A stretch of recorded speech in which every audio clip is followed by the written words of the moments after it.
छत्रपती संभाजीनगर शहरामध्ये मराठवाडा सांस्कृतिक मैदानाच्या याच मैदानावर उद्धव ठाकरे यांची सभा होणार आहे।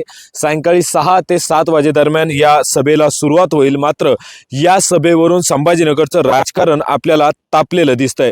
मागील 2 दिवसापासून संजय शिरसाट यांच्याकडून उद्धव ठाकरे यांच्या सभेवर आरोप केले जाते। तर आज उद्धव ठाकरे यांची ज्या ठिकाणी सभा होणार आहे त्या ठिकाणी बॅनर लावण्यात आलेले आहेत। कोणता राजा कोणता सम्राट, आमचं पाणी कुठं जातंय, असे हे बॅनर लावण्यात आलेले। या बॅनरवरती पालकमंत्री संजय शिरसाट, खासदार संदीपान भुमरे आणि मंत्री अतुल सावे यांचं व्यंग्यात्मक चित्र या ठिकाणी लावलेलं आपल्याला दिसून येतंय।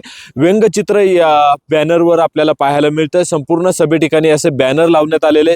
छत्रपती संभाजीनगरचा पाणी प्रश्न हा सर्वात मोठा आहे आणि त्यालाच हात घालण्याचा प्रयत्न हा ठाकरे गटाकडून केला जातोय। खास करून संजय शिरसाट यांनी आज सकाळी देखील या सभेवर टीका केली होती की सभेला शिवसैनिक नसतील तर बाळासाहेब यांनी जेव्हा या मैदानावर सभा घेतली होती ती सभा विचारांची होती, तर आजची सभा ही टोमणेबाजांची असेल अशी टीका संजय शिरसाट यांनी केली होती।